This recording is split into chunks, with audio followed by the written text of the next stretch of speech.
kekuatan yang berada di atas kekuatan manusia, ya, yang pernah barangkali kita kenalkan, ada wujudul quwwah fawqal quwwah al-basyariyah. Artinya di sini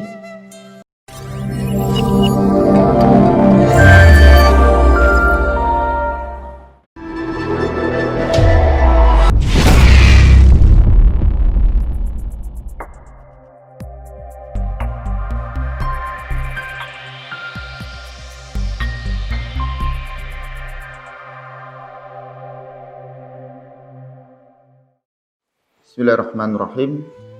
Assalamualaikum warahmatullahi wabarakatuh. Alhamdulillah rabbil alamin. Wa bihi nasta'inu ala umuri dunya waddin. Wassalatu wassalamu ala asyrafil anbiya'i wal mursalin wa ala alihi wa ashabihi wa man tabi'ahum bi ihsanin ila yaumiddin, amma ba'd. Adik-adik, rekan-rekan mahasiswa dari Fakultas Ilmu Kesehatan, ada prodi manajemen informasi kesehatan, ada prodi fisioterapi, prodi teknologi laboratorium medis, dan prodi kebidanan di mata kuliah keimanan, kemanusiaan, dan keimanan.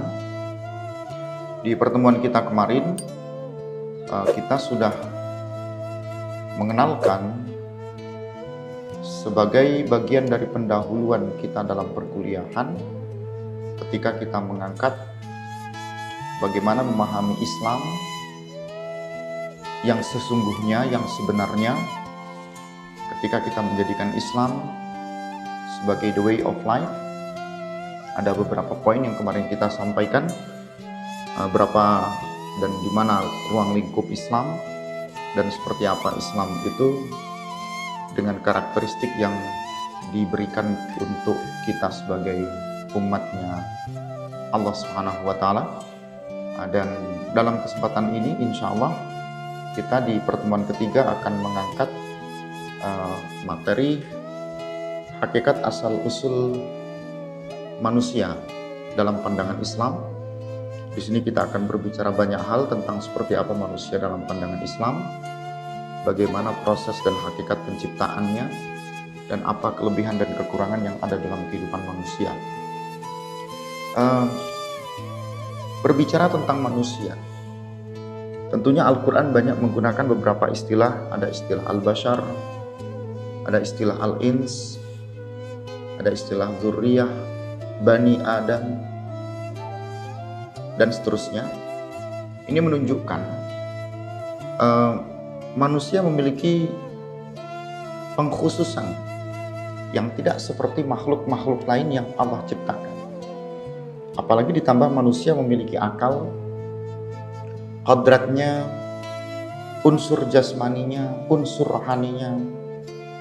Tentunya kodrat ini tidak seperti makhluk-makhluk ciptaan Allah yang lainnya. Ada hewan, ada tumbuhan, tetapi manusia memiliki sesuatu yang luar biasa. Seperti unsur rohani, misalnya manusia punya akal, dan manusia juga memiliki insting atau rasa, yaitu potensi untuk mengetahui sesuatu secara proporsional. Dan manusia juga memiliki kemauan, kehendak. Dia punya potensi untuk memilih kehidupannya, mana yang baik, mana yang buruk, mana yang tinggi, mana yang rendah. Di sisi lain, kita melihat manusia ini adalah makhluk yang berketuhanan, makhluk yang beragama. Di pertemuan kita kemarin, tidak ada yang tidak Allah ciptakan, kecuali yang Allah ciptakan itu gharizahnya, fitrahnya, dia bertauhid. Berarti manusia itu memiliki potensi beragama. Kalau dia punya potensi beragama, berarti manusia itu harus mengakui adanya Tuhan. Ya, dia harus mengakui adanya kekuatan yang disebut dengan kekuatan yang ada di balik kekuatan-kekuatannya manusia. Kekuatan yang berada di atas kekuatan manusia. Ya, yang pernah barangkali kita kenalkan, ada wujudul quwwah fawqal quwwah al-basyariyah.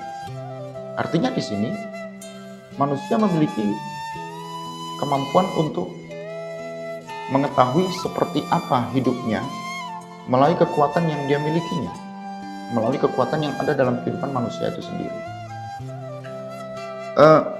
Ada beberapa istilah kalau kita kembalikan di pengawal kuliah kita, manusia itu apa?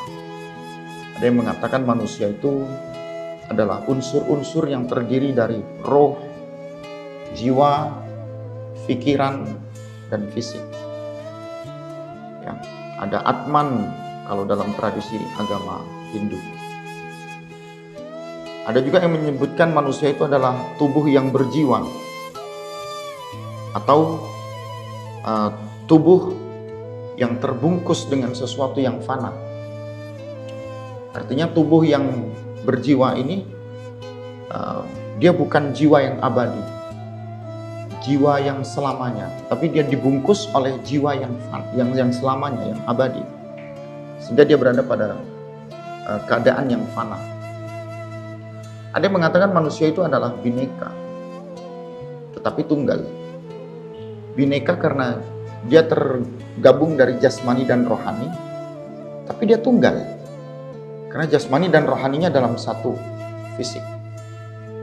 Itulah beberapa istilah-istilah manusia yang kalau kita kembalikan kepada istilah yang Islami dari beberapa definisi manusia, tentunya ketika Al-Quran menyebutkan dengan beberapa istilah, ada al-insan, ada al-ins, ada al-abad, ada bani Adam, ada zurriyatu Adam, ada khalifah, dan seterusnya. Ini kalau kita kembalikan, an-nas yang berarti manusia, al-abd berarti hamba Allah yang tunduk, yang taat kepada Allah. Beberapa istilah-istilah ini menunjukkan kalau manusia itu adalah makhluk yang Allah ciptakan, makhluk yang dinamis, dia bergerak, dia tumbuh dan berkembang. Makhluk yang selalu berpikir karena dia diberi potensi akal, potensi rasa, potensi kehendak. Yang manusia itu ketika ada 3 dimensi, akal, roh, dan fisiknya atau badannya tergabung, disitulah manusia menjadi sosok yang luar biasa yang Allah ciptakan. Ketika kita berbicara tentang asal-usul manusia, Allah menciptakan manusia tentunya dengan proses, dengan kejadian yang luar biasa dalam proses manusia yang pertama, kedua, dan ketiga. Allah menciptakan manusia tentunya seperti dalam hadis yang banyak menceritakan kepada kita tentang proses penciptaan manusia, yaitu dia diambil dari segenggam tanah. Yang segenggam tanah itu diambil dari bumi. Maka anak cucu Adam pun ada yang baik dan ada yang buruk, ada yang mudah, lembut, ada yang kasar, karena dia diambil dari segenggam tanah itu tadi. Di dalam firman-firman Allah juga banyak yang menceritakan tentang kejadian dan asal-usul manusia. Seperti apa yang digambarkan dalam surah Al-Mu'minun pada ayat 12, 13, dan 14. Yang Allah menyebutkan kalau Allah menciptakan manusia dari saripati tanah. Lalu dari saripati tanah itu Allah jadikan air mani. Setelah dari air mani itu Allah simpahkan di tempat yang kokoh, yaitu rahim. Setelah itu kemudian Allah jadikanlah air mani tadi menjadi segumpal darah. Lalu segumpal darah itu kemudian Allah bentuk dia menjadi tulang belulang. Dibungkuslah dia dengan daging. Disitulah Allah menjadikan makhluk yang berbentuk yang lainnya. Ini asal-usul penciptaan manusia yang tentunya beda dengan teorinya Darwin.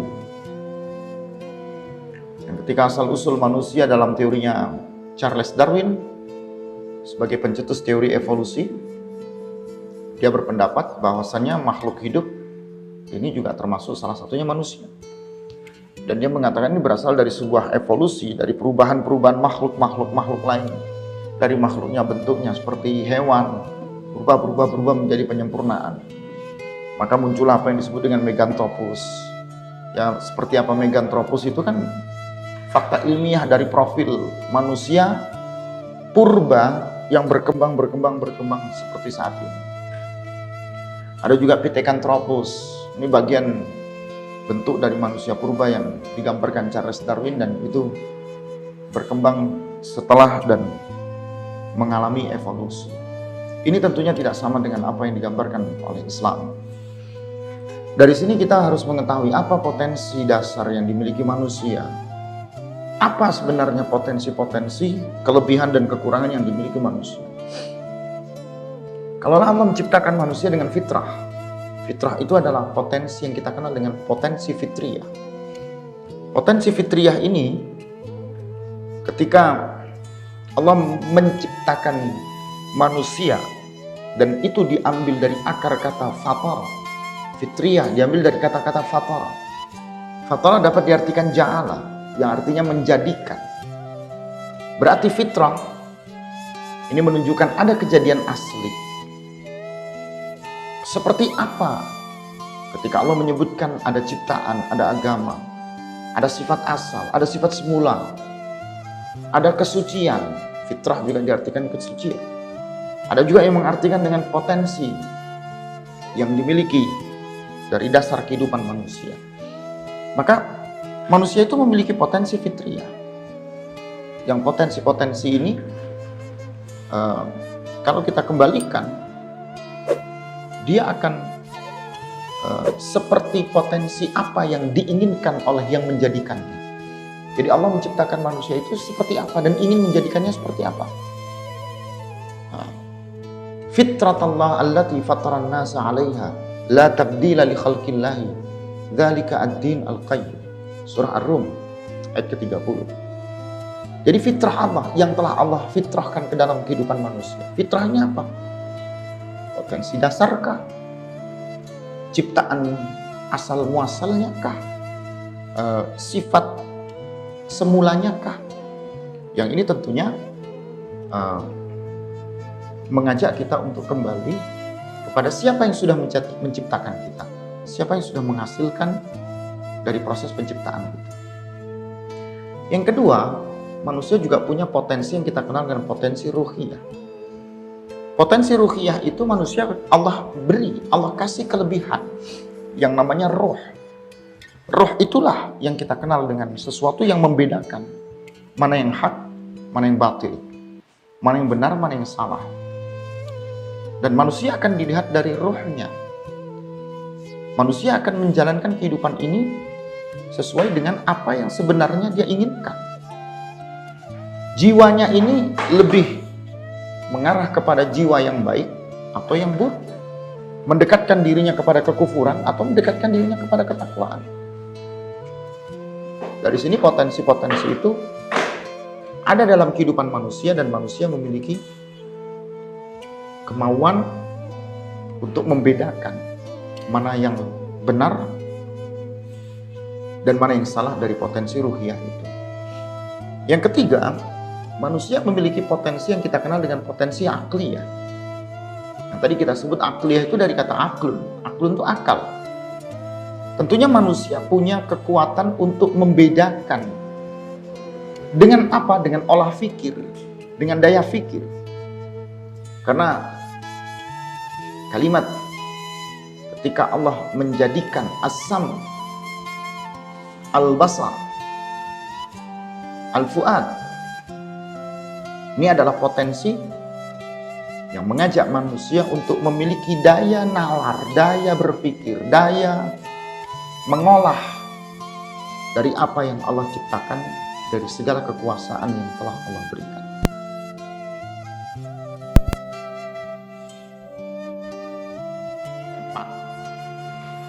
Manusia memiliki apa yang kita sebut dengan potensi jasmania. Artinya, bukankah Allah menciptakan manusia dengan kesempurnaan? Dan sungguh benar-benar kami telah menciptakan manusia dalam bentuk yang sebaik-baiknya, bentuk yang sempurna. Ya. Laqad khalaqnal insana fi ahsani taqwim. Ahsan taqwim. Jadi bentuk yang paling sempurna yang Allah berikan, dan itu Allah jadikan untuk kebaikan dalam hidup kita. Dan di antara kelemahan-kelemahan manusia, tentunya manusia al-insanu mahalul khata' wa nisyan, manusia itu banyak kesalahan dan manusia itu juga selalu berada dalam kealpaan. Contoh misalnya manusia selalu membantah. Kita lihat seperti apa perjalanan Bani Israel. Ya, ketika Bani Israel diminta untuk bertauhid, beriman kepada Allah, dia selalu membantah. Dia selalu mengulang-ulang untuk mencari pembenaran atas dirinya. Ya, diminta menyembelih sapi betina. Bani Israel menjawab, sapi yang bagaimana? Yang seperti apa? Yang warnanya bagaimana? Ini kan bentuk, itulah sifat manusia. Di kelemahannya yang pertama, manusia akan selalu berada dalam sikap selalu membantah. Dalam surah Al-Kahfi misalnya pada ayat ke-54, Allah juga memberikan perumpamaan bagaimana manusia adalah makhluk yang paling selalu membantah, yang paling banyak melakukan pembantahan. Silahkan kita introspeksi, apakah kita sebagai manusia menjadi makhluk yang selalu membantah? Yang kedua, manusia bersifat lemah. Ya, bukankah Allah itu telah menciptakan manusia dan memberi kemudahan, keringanan? Tetapi manusia memang memiliki sifat yang selalu berada dalam kelemahan. Di dalam ayat ke-28 surah An-Nisa, di situ menggambarkan seperti apa titik kelemahan yang Allah jadikan dalam kehidupan manusia. Dengan sifat dasarnya yang selalu bertauhid, yang selalu berpotensi untuk menjadi orang yang baik, orang yang bersih, orang yang suci. Tapi di sisi lain manusia memiliki titik lemah, dan memang manusia memang dijadikan memiliki sifat yang selalu lemah. Yang ketiga, di antara titik kelemahan manusia adalah sosok makhluk yang selalu melakukan kezaliman. Wa kanal insanu zaluman jahula. Dan manusia adalah selalu menjadi makhluk yang selalu melakukan kezaliman dan selalu berada dalam kebodohan. Dan juga digambarkan dalam ayat ke-72 dari surah Al-Ahzab. Ya, seberapa banyak yang saat ini kita rasakan, ada demonstrasi, ada perdebatan, ada perselisihan, ada pertikaian. Ini tentunya tidak lepas dari adanya kezaliman. Mengapa ada demonstrasi? Berarti mungkin ada kezaliman yang dilakukan dan mungkin ada yang merasa dizalimi. Nah, ini tentunya itulah sifat dan sikap manusia. Ya, selalu berada dalam SDM yang lemah, SDM yang tidak mau mengetahui, atau kita sebut dengan orang yang bodoh, zaluman jahula, selalu melakukan kezaliman dan selalu berada kebodohan. Jadi kadang banyak melakukan sesuatu, kita tidak tahu apa maksud kita berdemonstrasi, apa yang menjadikan kita harus memutuskan sesuatu. Adakah sesuatu yang lemah, atau memang kita dalam keadaan tidak tahu, bodoh dalam hal ini? Yang keempat, sebagai titik lemah manusia adalah sosok makhluk yang selalu melakukan kemaksiatan. Bahkan manusia itu akan terus-menerus melakukan berbagai macam perkara, berbagai macam perbuatan yang berhubungan dengan kemaksiatan. Seperti dalam ayat kelima dari surah Al-Qiyamah. Artinya apa? Titik lemah manusia yang dalam hal ini berbuat kemaksiatan, godaan setan, adalah kehidupan yang sebenarnya akan selalu mengajak manusia untuk melakukan yang demikian. Yang kelima, di antara titik lemah kehidupan manusia, cinta dunia. Ya, begitu banyak keindahan duniawi yang lebih kita cintai. Manusia yang keenam, memiliki titik lemah untuk selalu melampaui batas.